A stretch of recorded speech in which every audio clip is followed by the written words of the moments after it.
హుస్నాబాద్లో బండి సంజయ్ యాత్ర ఉద్రిక్తతల మధ్య సాగింది. బండి సంజయ్ యాత్ర సాగిస్తూ ఉండగా కాంగ్రెస్ కార్యకర్తలు టమాటాలు గుడ్లతో దాడికి దిగారు. మంత్రి పొన్నం ప్రభాకర్పై బీజేపీ ఎంపీ బండి సంజయ్ చేసిన వ్యాఖ్యలపై కాంగ్రెస్ నేతలు ఆగ్రహం వ్యక్తం చేశారు. సంజయ్ క్షమాపణలు చెప్పాలని వారు డిమాండ్ చేశారు. బండి సంజయ్ వ్యాఖ్యలను నిరసిస్తూ ఆయన ఫ్లెక్సీలను చింపేశారు కాంగ్రెస్ నేతలు. హుస్నాబాద్ పోలీస్ స్టేషన్లో ఫిర్యాదు చేశారు.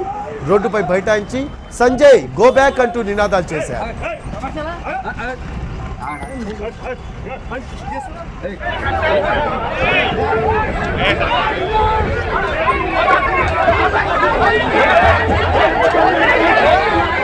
సంజయ్ యాత్రను కాంగ్రెస్ శ్రేణులు అడ్డుకునేందుకు ప్రయత్నించడంతో ఉద్రిక్తత తలెత్తింది. కాంగ్రెస్ బీజేపీ కార్యకర్తలు బాహాబాహికి దిగారు. కాంగ్రెస్ నేతలు కావాలనే రాద్ధాంతం చేస్తున్నారని మండిపడ్డారు బండి సంజయ్. రాముడిపై వ్యాఖ్యలు చేస్తే ఖచ్చితంగా కౌంటర్ అటాక్ ఉంటుందని అన్నారు. తానెవ్వరిని వ్యక్తిగతంగా విమర్శించలేదని, రాముడి జన్మస్థలంపై వ్యాఖ్యలకు కౌంటర్ ఇచ్చానని చెప్పారు బండి. ఈ ఎన్నికల్లో ఓడిపోతే తాను రాజకీయ సన్యాసం చేస్తానని, కాంగ్రెస్ ఓడిపోతే పొన్నం రాజీనామా చేస్తారా అంటూ సవాల్ విసిరారు బండి సంజయ్.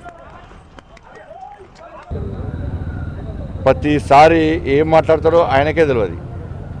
అల్చల్ చేయడానికి చూస్తాడు అన్నట్టు, ప్రతి దానిలో ఇన్వాల్వ్ అవుతాడు. నాకు డౌట్ ఏమొస్తుందంటే, ఈయన గతం నుంచి కూడా రేవంత్ రెడ్డి గారు వ్యతిరేకించాడు, పీసీసీ పడినప్పుడు వ్యతిరేకించాడు. ఏమైనా ఈ గొడవలు సృష్టించి మళ్ళీ రేవంత్ రెడ్డి గారికి దించే ప్రయత్నం చేస్తున్నారా, వెనక కుట్ర జరుగుతుందో నాకు అనుమానం వస్తుంది. రేవంత్ అన్న కొంచెం జాగ్రత్త కూడా ఇటువంటి వ్యక్తుల మీద. ఇవన్నీ కూడా 6 గ్యారెంటీలు అమలు చేసే విషయంలో చూపెట్టు. 100 రోజుల లోపల దాదాపు 80 రోజులు అయిపోయింది. ఇదంతా ఈ గంభీరత్వము ఇదంతా కూడా 6 గ్యారెంటీలు అమలు చేసే విషయాలు చూపెట్టు. నేనేమంటున్నా అంటే, ఇదే వర్షన్ మీద నువ్వు ఎన్నికల్లో అభ్యర్థులు పెట్టు. చలో నేను దాని మీదనే మాట్లాడతాను. నేను రాముడి మాట అన్ని మాట్లాడతా. ఈ ఎన్నికల్లో నేను ఓడిపోతే చలో రాజకీయ సన్యాసం తీసుకుంటా. ఈ ఎన్నికల్లో కాంగ్రెస్ పార్టీ ఓడిపోతే నువ్వు రాజకీయ సన్యాసం తీసుకుంటావు చెప్పు. మద్దతు సిద్ధమా చెప్పు. నేను రాజకీయ సన్యాసం తీసుకుంటే ఎన్నికల్లో ఓడిపోతే తీసుకుంటా. నేను వ్యాపారం చేసుకుంటా.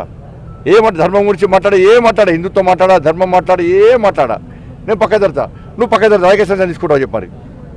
నేను మాట్లాడిన తప్పు నువ్వు భావిస్తే, ఏదో చిత్రీకరించి నువ్వు క్రియేట్ చేసి దాన్ని నమ్మించే ప్రయత్నం చేస్తే, నువ్వు దానికి కట్టుబడి ఉంటే, నువ్వు పార్లమెంటు పోటీ చేసే అభ్యర్థి ఎన్నికలు ఓడిపోతే నువ్వు రాజకీయ సన్యాసం తీసుకుంటావా చెప్పు.